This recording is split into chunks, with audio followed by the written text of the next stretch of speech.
premium compact car. If that concept means anything to you, then it's the car we look at here, Audi's A3 Sportback, that might well come to mind. True to the brand's Vorsprung-Durch technique philosophy, this model once again aims to set fresh standards, incorporating a completely digitalised interior and cutting-edge infotainment, plus more unique light signatures, powerful engines, and a suite of innovative assistance systems enveloped in a completely redesigned, yet immediately recognisable body. The result is a car that should show you just how far things have recently progressed in this segment. Everything about this car is designed to deliver on the concept of a Volkswagen Golf with just a touch more polish, and the driving experience it offers is no exception. Now, if you're an A3 regular or you're a graduate from a Golf, you'll find that this Audi now has even more of the mature drive dynamics that you'll be looking for, helped by a fully digital at-the-wheel experience and the optional embellishment of hybrid power and self-driving tech. Differences with this Mark IV design initially seem quite subtle.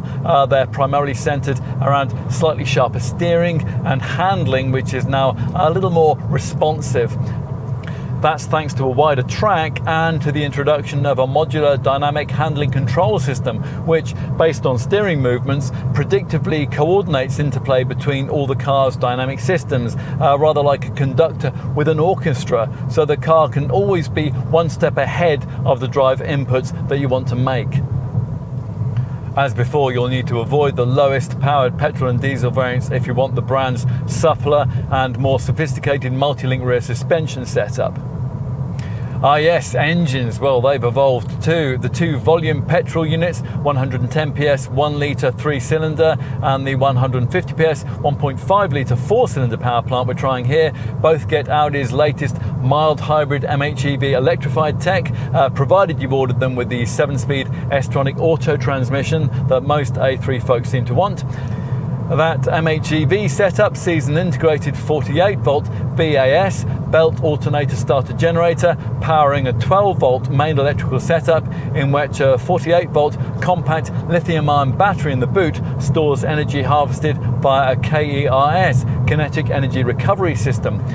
The resulting WLTP rated efficiency improvements aren't massive, but they do enable fuel and CO2 readings to remain very competitive. A typical 35 TFSI S-tronic variant manages up to 50.4 mpg and up to 128 grams per kilometre of CO2.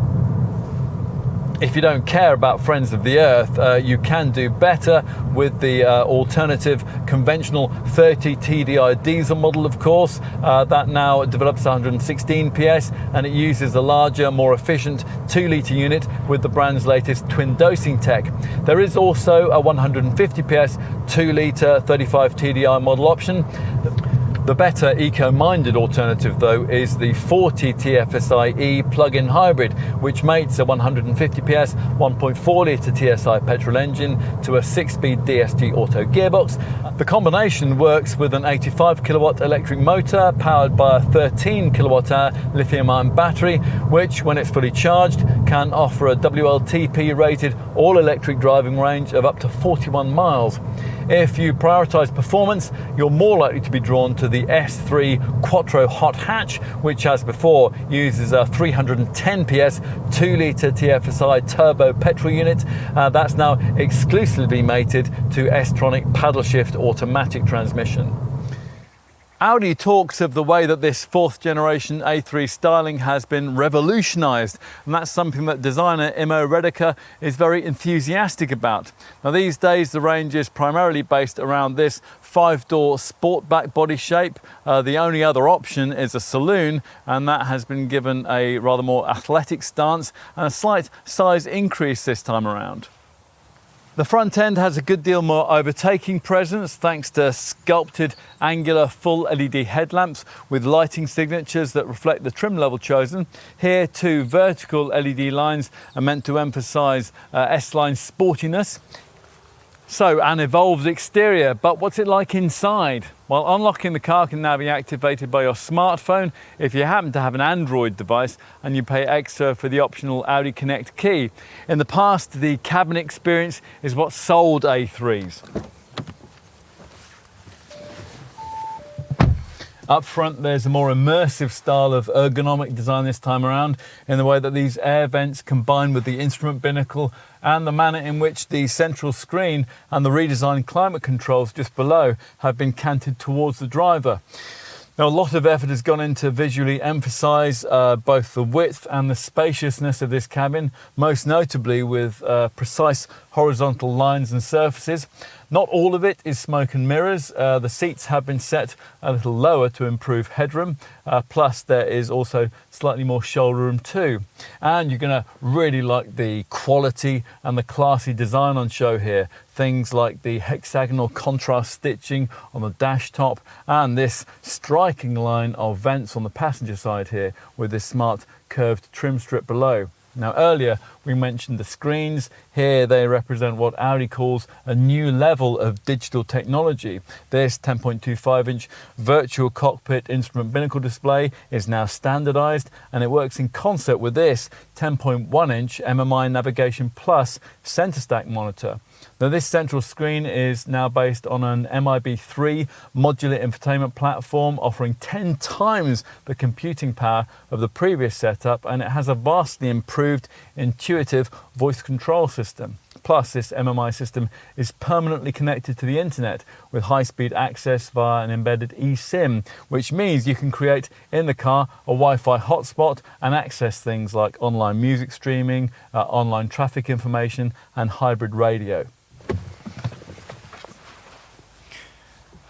Time to take a seat in the rear. Now, given that the 1.43 metre height and 2.64 metre wheelbase dimensions of this Smart 4 model are unchanged over the previous generation design, we weren't expecting too much here. As with most cars in this segment, it's not particularly spacious in the back. You'd love to find the kind of sliding reclining bench that you can have in a comparable Audi Q3 SUV, but that sort of thing doesn't tend to feature on a conventional hatch. And what's on offer here is directly comparable to what you would get in either of this model's two closest premium badge segment rivals, the BMW 1 Series and the Mercedes A-Class. Finally, let's have a look in the boot. It's 380 litres in size, as before. If you need room for longer items, you better have avoided base Technic trim, because it's only above that level that you get this 40-20-40 split rear backrest, the centre part of which can be pushed forward between a couple of rear-seated passengers, so you can easily carry long items like skis. Push the rear bench fully flat, and you'll have up to 1,200 litres of room to play with. In the search for a compact car that's also a premium purchase, there are probably more charismatic choices than the Audi A3, but we think there are a few better ones. Light in bulk, heavy in technology, it's a logical evolution of a breed that's long been one of Britain's favourite company cars. This improved version might look a little different at first glance, but it'll feel so once you get to grips with the fresh digitalised cockpit with its two sophisticated screens. Otherwise, things are much as before, which means that there's a lot to like. Ultimately, if you're attracted to this car, you're still likely to feel that there's nothing quite like this Audi.